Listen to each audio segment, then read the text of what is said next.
Hello everybody and big welcome to cEDH TV Gameplay. Today, me and Pontus are joined by Kyle and Yaw. Hey everybody, I'm Kyle. That's Yaw over there. We're from the cEDH podcast, That's a Good Card. If you're interested in a podcast where we talk about fringe cEDH cards and talk about whether or not they should be in lists or in the sideboard, feel free to check out the links in the description down below. Thank you so much for having us on, Mons, Pontus. I'm ready to game. So today I'm playing a Korvold list, but this is my special Korvold list. It is a landfall variant of the deck. Originally, the landfall builds were created by some Japanese pilots. When the dockside bans happened, I made the decision to put my heart and soul into a lands-based version. So what we're trying to do is set up some really cool land loops with things like squandered resources, shifting woodlands, and aftermath analysts. But at the end of the day, the deck is still an all roads lead to breach deck. So we are playing Underworld Breach, using things like Life from the Loan to fill our graveyard, and eventually actually killed the table using a Witherbloom Chain of Smog. My commander today, I'm playing Kefka, the Court Mage. So we're doing blue farm things, but with just Grixis. Probably worse, but I kind of really like the commander, so I built it around that. We're looking to do Underworld Breach things and or the classic Thassa's Oracle Demonic Consultation or Tainted Pact combo. Today, I'm trying out Shadow, this new Universes Beyond product. It's interesting in two ways. It gives your spells split second if you cast them off artifact mana, and also if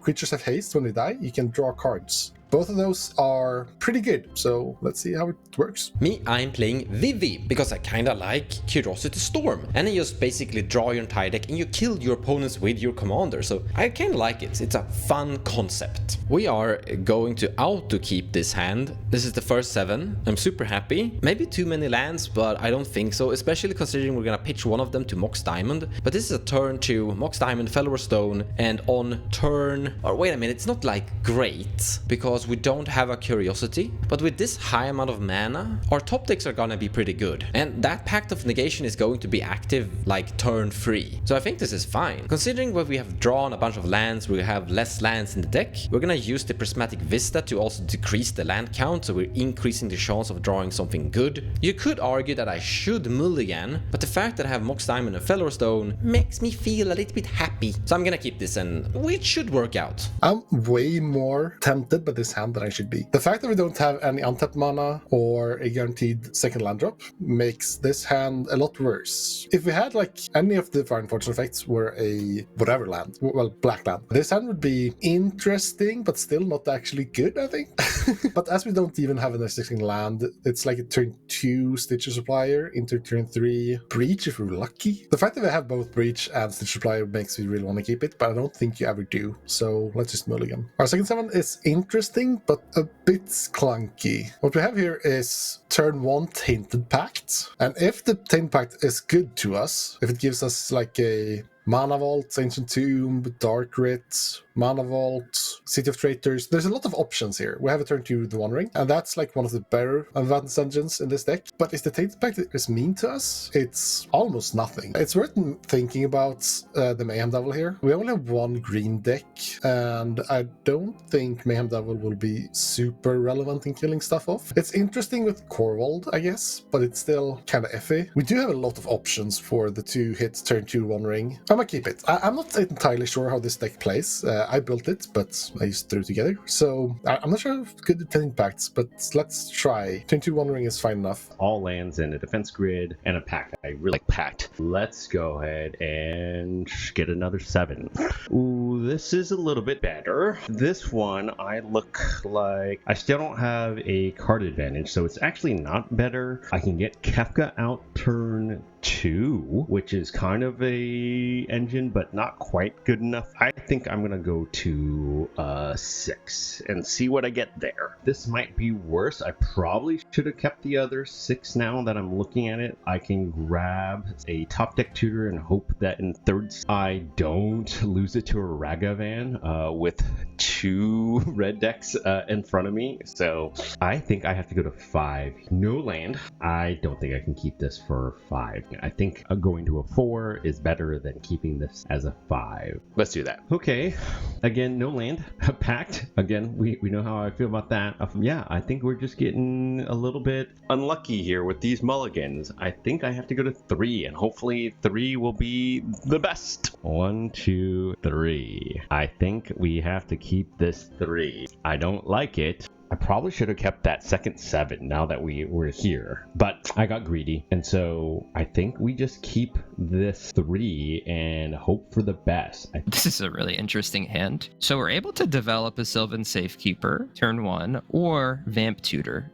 We have one half of a combo in Witherbloom Apprentice, and we can Vamp Tutor for the Chain of Smog. The problem is that we're going against 2 blue lists. Only one of them is probably going to have stuff active. This is a really greedy keep into like hopefully getting mana acceleration to be able to Wither Chain. I don't really like it. I think it is a little slow. If I were able to execute this with like a Dark Ritual instead of Eldritch Evolution, maybe I would keep this, but I actually think it's a little too slow for what I'm trying to do, especially in 4th seat. So I'm going to go to 2nd 7. Not the best thing in the world. We will have a Pyroblast up. We are going against Kefka and Vivi. Both of those are really good to hit with Pyroblast. Unfortunately, I just don't have that extra mana acceleration to do anything on my turn 2, and this deck isn't really trying to play Table Police. Like, if I draw basically exactly Ancient Tomb or City of Traders, this hand is way better, really good, but unfortunately just Wooded Foothills, Impulsive Pilfer, pass, and then holding up Pyroblast just isn't what I'm wanting to do here. So, unfortunately, I'm gonna have to go to 6. 6, we have no lands. Yeah, so I guess I'm going to 5. I think we're gonna have to keep this at 5. It's just not doing a whole lot, which is rough. I'm probably going to bottom the LQR. We still have this Vamp Tutor Witherbloom, which is really funny that this somehow came back to us. Since we have the ability to get to a game-winning combo, I think we just have to keep it. And just praying that the Vivi and the Kefka and the Shadow all try to beat each other, and then somehow we get to turn,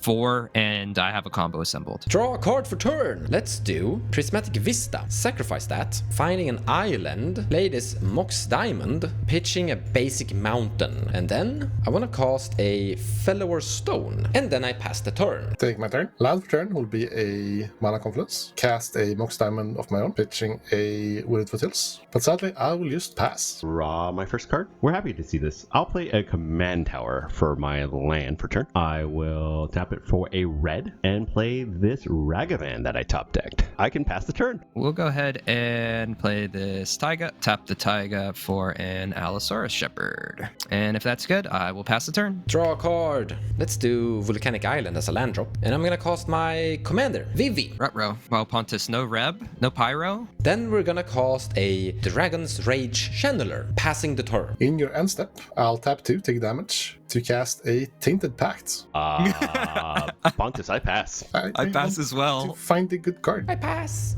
Uh-oh. Think, Mons, think. Go for it, Pontus. He's your only opponent right now. Mold a 3, mold a 5. Get him. 2 cards in hand. Tainted Pact resolves. Let's see what it gets. Stitcher Supplier, Sad Seed Go, Final Fortune, Welder, Gamble, no. Sol Ring. Sol Ring is good. Go to my turn. Oh, okay. I will cast a Sol Ring. I will tap Sol Ring to cast a Mana Vault, Floating Colors. I'll tap Mana Vault, use my Colors Floating to cast the One Ring. The One Ring resolves, I gain protection, and I'd like to tap it to draw a card. It's not a land, so I'll pass my turn. Go to my turn, untap upkeep, draw this card. Nobody is open. Kyle will probably block. Trouble with both of these guys, so I'll let you through, bud. Oh, yeah? Okay. I'll let you through to get some interaction. Absolutely.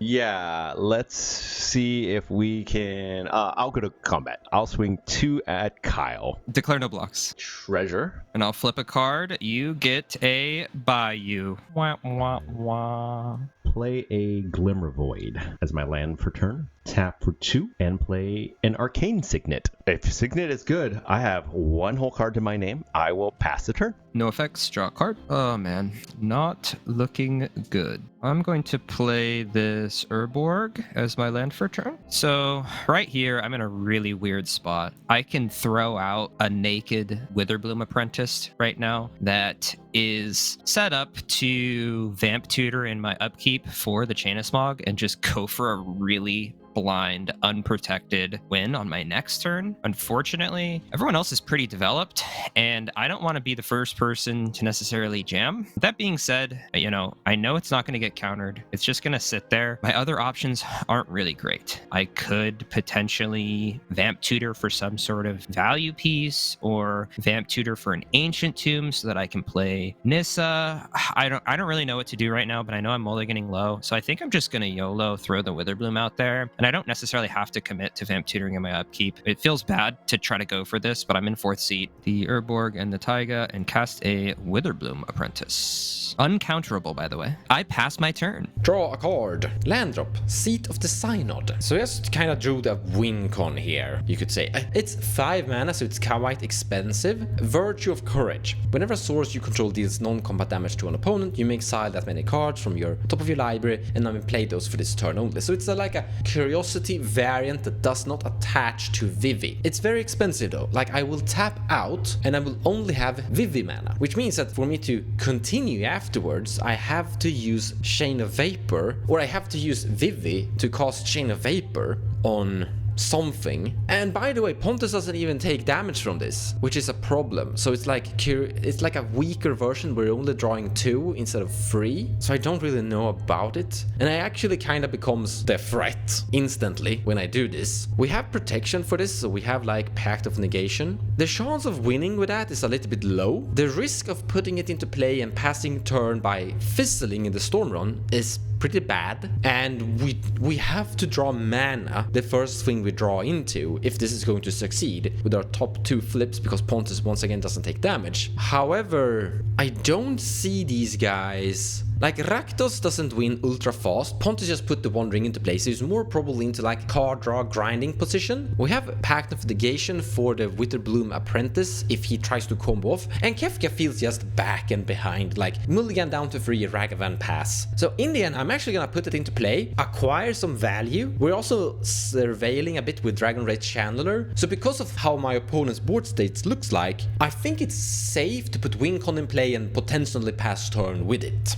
So I'm going to tap out exactly 5 mana and cast Virtue of Courage. Then I have a Vivid trigger and a Dragon's Rage Channeler trigger. I don't like that card at all, Mons, so I will take damage to Pyroblast Vivi in response to those triggers. That is not great. However, here's the cool part about Virtue of Courage being a little bit better sometimes, except for the big mana cost. But compared to like Curiosity would go to the graveyard right now. I can recast Vivi kinda easily next turn. So I'm gonna let this happen. You've killed my Vivi. Dragon's Rage Channel resolves, and I'm actually going to keep that card on the top, so keeping it on the top. And then y'all take 1 from Vivi. Virtue of Courage ultimately resolves, and I pass. Go to my turn. I'll take damage from Mana Vault that stays tapped, and the One Ring, so take 2 damage. I will activate the One Ring to draw 2. So let's start off with casting a Rite of Flame. Make 2 red, then I'll take damage, float a colorless to cast a Cabal Rite. I do not have Threshold, so I'll make 3 black.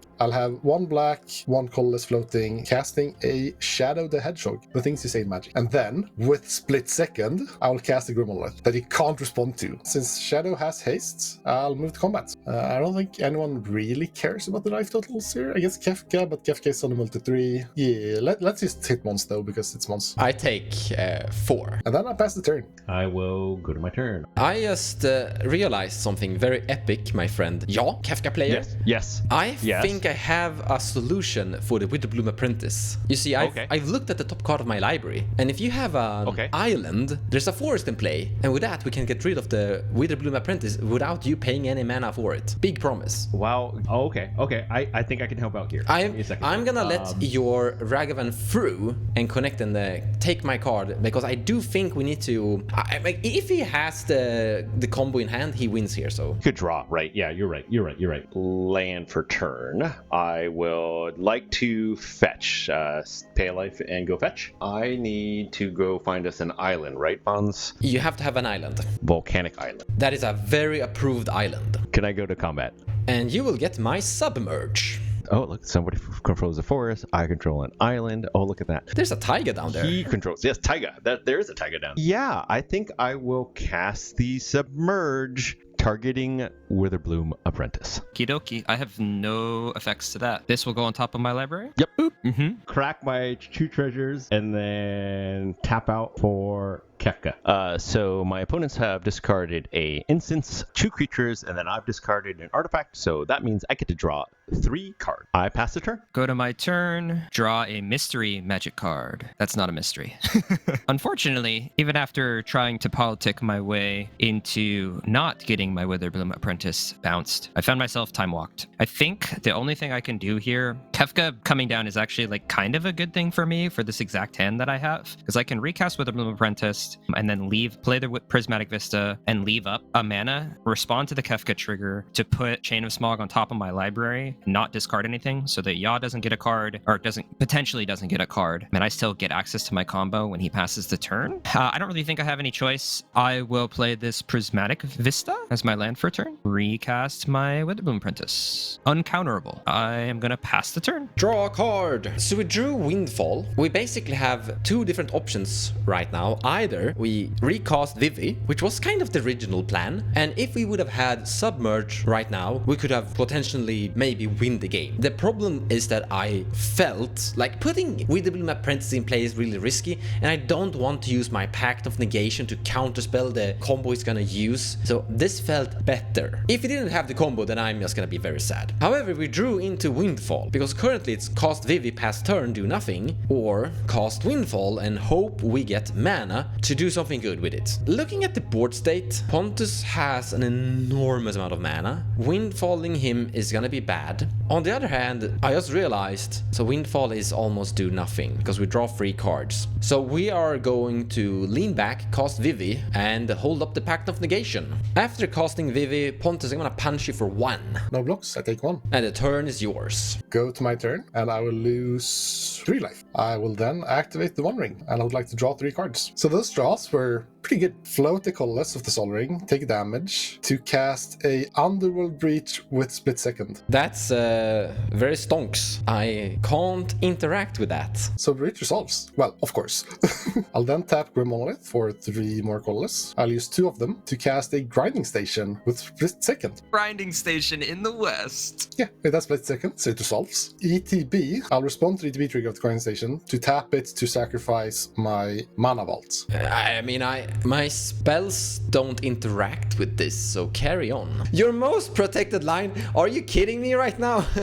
You're trying to figure out, you're trying to sit here and figure out what your most protected line is when you have Shadow the Split Second in play. I don't know how I actually win the game. I know I'm winning. I just need to figure out how. It's called mill yourself until you find Praetor's Grasp and take the Thassa's Oracle that you pray is not in Kefka's hand, and your most protected card right now is literally right there in play. I don't have black mods, but it's gonna solve it. Grinding Station will mill myself for 3, milling Mount Doom, Arid Mesa, and a Fellwar Stone. Then it will untap to the trigger, and I will tap it to grind away Sol Ring as well, milling myself for 3. Milling a Rising of the Day, Wheel of Misfortune, and a Feed the Swarm. I'll then start presenting a loop where I use one of my colorless mana floating, that's Artifact mana, to cast a Mana Vault, exiling 3 lands. This spell has Split Second. I don't have 3 lands, so 2 lands and a Wheel of Misfortune. This loop, I can cast Mana Vault, untaps Grinding Station, it untaps Grinding Station, and then I can sack it to Grinding Station after tapping it for 3 mana. So I will float 2 mana for each iteration of this loop. I have 70 cards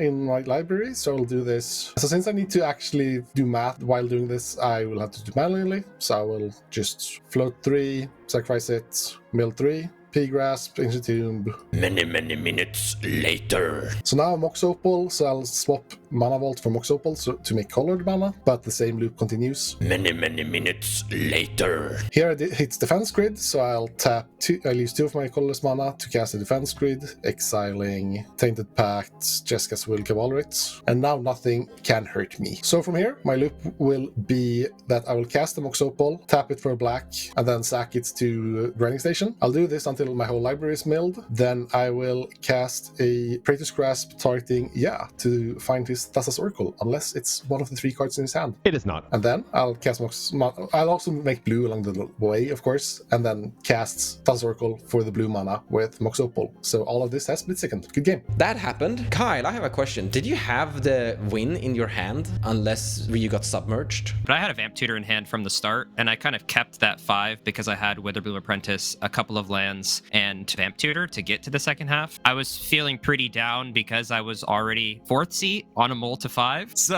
I was kind of like, well, I could potentially keep this unprotected hand and just have a sliver of hope that somehow y'all battle it out. Counter magic is used, and I just kind of slide in there for a win. So I was trying to politic by saying, I don't have Chain of Smog in hand, but I had the Vamp Tutor the whole time. So Classic. I don't have the card. yeah. So I was really hoping we survived Pontus's turn, but we absolutely did not survive Pontus's turn. We got cooked in the fastest way possible. You drew into those cards with the One Ring, right? Yeah, no, I didn't really have anything to do. The turn before, I could have cast Mayhem Devil, was what I was thinking about. But I felt like Mayhem Devil isn't really enabled in this pod, so I might as well just cast Shadow because it's a thing. It's Shadow, yeah. Yeah, and it then worked out great. Yeah, then I just happened to draw 3. I had a Pact of Negation in my hand, Pontus, so the Shadow was really good. Yeah. Oh, wow. I have a question for you, Pontus. Did you have something that you're looking for particularly when you tainted pact going into your second turn, or was it just whatever I see is whatever I'm taking? I'm gonna guess. You had the One Ring in your hand, right? So you're just looking for mana. Yeah, more or less. Mana or a different, more powerful game plan. Just the first best card I found, basically. Having watched you before, I think something I really appreciate is taking cards that we think of as win conditions, right? Like a Tainted Pact. That's how I think, at least I got introduced to the card. So I don't really think of it as a tutor unless you're desperate, like we've all probably done where we Tainted Pact for a Force of Will or whatever it is. And so I really like that you use it as value for, hey, I need mana. I'm going to go Tainted Pact for mana, right? It's not a win condition necessarily. Yes, you're in Rakdos, but I like just rethinking how we think of cards sometimes is really, really, really nice. I like that a lot. Think of it like this. Demonic Consultation as a Cabal ritual. Cast it, say Dark Ritual, and then you basically paid 2 mana for 3 mana. Yeah, I mean, there is a heavy downside to, you know, like let's think of a world where you fire that off going into your second turn and like the second card off the top is Underworld Breach. Do you have to keep that? What do we call these people? We call them cowards, right? Yes. No, that's what I love about this channel. That's what I like about you guys is like, I kind of like also playing irresponsibly, and so it just like pushes me to go, okay, so you won't know until you try, and it is with that spirit that I was like, the second 7 was safe. The second 7 I had was safe. I got greedy. I was like, I think this could be better. So the next thing I know, I'll go down to 3, right? And so sometimes you get burned, sometimes you get what you need. But I mean, look at the outcome. You had a Kefka turn 3, right? Yeah, Kefka turn 3. I mean, that sounds pretty good. That's it for this time. Thank you so much for watching, everyone, and don't forget to check out good cards in the description below of this video. We'll see you again next week as usual. Thank you. Bye. Thank you.